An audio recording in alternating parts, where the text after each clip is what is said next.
2024年3月底，一群愤怒的印度人冲上了首都新德里的街头，他们的手中高举着各种咒骂美国总统拜登的横幅，眼里充满了愤怒的神色。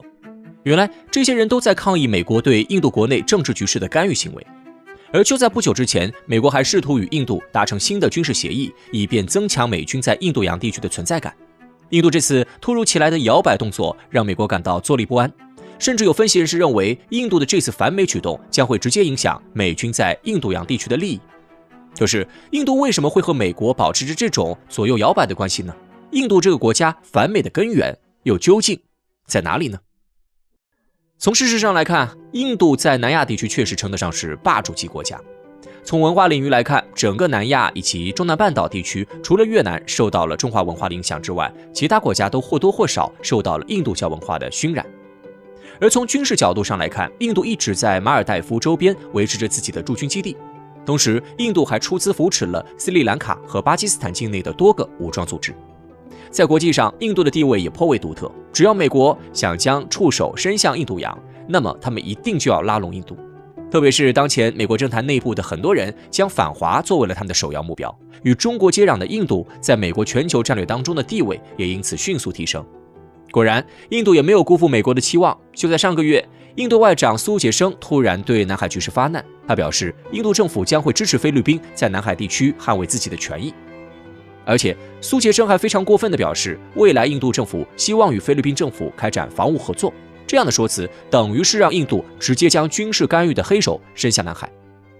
与此同时，印度还在中印边境地区大肆增派部队，做出了一副与中国军队长期对垒的架势。印度的这番举动，一方面是在配合美国的反华战略，另一方面也是莫迪政府为自己拉票的一种策略。可谁都没有想到的是，就在2024年的印度议会选举即将到来的时候，美国却突然犯了老毛病，开始干涉起了印度的内政事务。美国的这一举动一下子就惹毛了莫迪政府。一时之间，无数的印度民众走上街头，用带有诅咒性的话语咒骂拜登和美国政府。印度政府也用空前强硬的话语回击了美国政府干涉本国内政的举动。当地时间3月21号，印度德里地区的首席部长阿尔温德·凯杰里瓦尔突然被印度官方以涉嫌洗钱的罪名逮捕入狱。这条消息立刻在印度社会中引发了剧烈的动荡，因为凯杰里瓦尔除了是德里地区的首席部长之外，他的头上还有另一个重要的身份——印度重要反对党平民党的创始人。近些年来，由于印度民众对于拉霍尔甘地所领导的国大党和莫迪所领导的印度人民党颇为失望，很多人都将希望寄托在了凯杰里瓦尔的身上。有外国媒体甚至预测称，凯杰里瓦尔所领导的印度平民党极有可能在2024年的选举当中对印度人民党构成实质性的威胁。这意味着凯杰里瓦尔已经拥有了挑战莫迪权威的能力。因此，3月21号那次针对凯杰里瓦尔的抓捕，被很多人认为是莫迪针对政治对手发动的一轮清洗活动。在事件发生之后，凯杰里瓦尔的支持者立刻走上街头抗议莫迪政府的做法。但令人意想不到的是，一直以民主灯塔自居的美国，居然也在这个时候跑出来管起了印度的闲事。美国国务院在事发之后表示，印度政府应该充分尊重持有不同政见的群体，同时，印度的莫迪政府也应该充分保障其他政治势力的参选权利。要知道，还有不到1个月的时间，印度的2024年议会选举就要正式开幕了。美国在这个时候站出来指责莫迪政府破坏民主程序，显然对莫迪和他的幕僚们相当不利。为了表达自己的愤怒之情，印度政府直接召见了美国驻印度的外交官，并表达了抗议。与此同时，大量的印度民众开始走上街头，抗议美国干涉印度内政的行为。抗议的人群高举着诅咒美国总统拜登的横幅和标语穿过大街小巷。恐怕美国怎么也不会想到，在自己频繁干涉他国内政的情况下，印度居然敢对自己的干涉行为做出反抗。这次由印度选举政治引发的反美浪潮，引发了美国内部很多人的担忧。很多人甚至认为，如果印度的反美风波再持续下去的话，美国在印度洋地区的军事力量也将会因此被大大削弱。明明就在几天之前，印度还对美国表现得格外恭顺，怎么几天过后，印度就在美国的面前彻底变了一副嘴脸呢？要想搞明白这一点，就必须要了解印度复杂的政治现状和莫迪个人的执政风格。印度虽然经常在国际外交场合中做出一些亲美的举动，但这并不是因为印度受到了美国的操控，只是因为他们想从美国手上榨取更多的利益而已。印度这个国家的亲美策略与韩国、日本、菲律宾等国有着本质上的不同。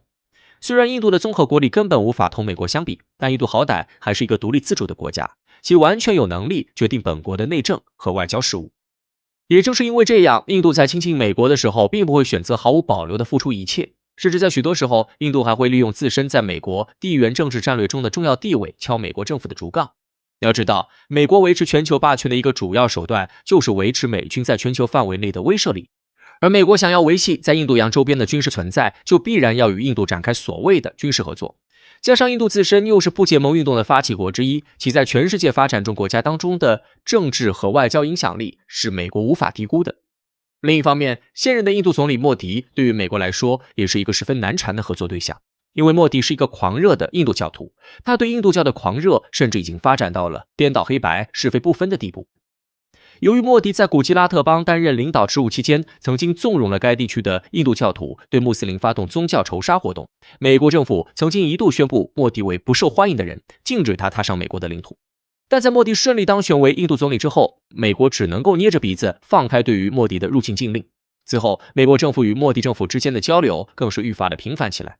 莫迪的执政风格与美国前总统特朗普有着许多相似之处，在大多数时候，莫迪都将印度看成是一个应当由印度教徒来治理的世界性大国。所以，在莫迪带领下的印度政府非常乐于同美国、俄罗斯这样的国家保持交流，但另一方面，莫迪也绝不愿意为了维护同这些国家之间的关系，做出损害印度利益的事情。比如，在俄乌冲突爆发之后，美国就曾经要求印度减少从俄罗斯进口石油以及天然气能源的数量。可印度政府在得知了美国的要求之后，果断拒绝了他们。因为经过印度和俄罗斯之间的谈判，俄罗斯愿意以低于国际石油均价$25的价格向印度大规模出口石油，这就相当于印度利用俄乌战争的契机捡了一个漏。美国在这个时候站出来，要求印度暂停与俄罗斯之间的能源贸易，这等于是要让印度把到手的利再让出来。对于这样的条件，莫迪政府说什么都不能答应。而这一次，美国指责莫迪政府动用强硬手段打压政治对手，则是再次触碰了莫迪的底线。毫无疑问，如果美国和印度闹翻了，美国在印度洋周边地区的影响力的确会大打折扣。另一方面，从某种程度上来说，印度本身也是美国介入印度洋事务的一大阻碍，因为莫迪政府一直将印度洋周边地带视作是印度自己的地盘。他们虽然可以与美国就军事问题展开合作，但他们恐怕不会坐视美国频繁地动用军事手段干涉印度洋地区的事务。所以，在核心的军事霸权问题上，莫迪政府和拜登政府的利益其实也并不一致，这也注定了美国和印度之间所谓的合作关系是走不长远的。国家与国家之间的合作，归根结底仍然是利益的相互交换。当下美国与印度之间的矛盾只是全球局势的一个缩影，美国越来越难以控制自己一手构建起来的霸权体系，各个国家与美国之间的摩擦甚至是对抗会变得越来越频繁，各国人民的怒火也终将会形成燎原之势，将那些试图维护旧秩序与霸权主义体系的美国政客统统吞噬。